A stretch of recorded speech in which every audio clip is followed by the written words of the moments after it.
The next evening, she walked down the dirt road past the cabins that now looked more like prison cells than homes. Nobody spoke. Nobody waved. It was like the whole mountain was holding its breath. At the bottom of the hill, she saw it, the clubhouse. But it wasn't a clubhouse. It was the old lodge, an abandoned building that used to host hunters in the 70s. Now its windows were blacked out, its doors reinforced with chains, and outside 2 men stood guard. Her pulse quickened. This wasn't an HOA meeting. This was something else, something worse. Inside, the air was heavy, thick with the smell of damp wood and mold. A long table sat in the middle, lit by a single overhead bulb.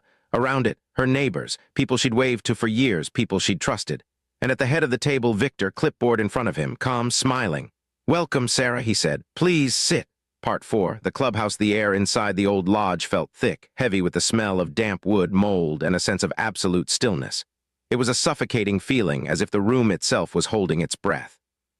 A single bare light bulb hung from a frayed wire, casting a harsh, yellow glow that did little to illuminate the space, instead creating long, distorted shadows that danced across the faces of the neighbors seated around a long wooden table. But it wasn't just the shadows that made Sarah's skin crawl, it was the stillness of the people.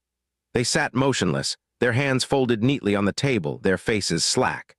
Their eyes were glassy, empty, as if the lights had been turned off behind them. This wasn't a meeting, it was a jury of puppets. At the head of the table sat Victor, his black suit perfect, his smile stretched thin. He tapped his clipboard with a pen, the small, sharp sound echoing in the silence. "Welcome, Sarah," he said, his voice calm and smooth, a stark contrast to the charged atmosphere. "Please sit." Sarah didn't move. Her heart hammered against her ribs, a frantic rhythm that felt like it could give her away. "What is this? Who are you people?"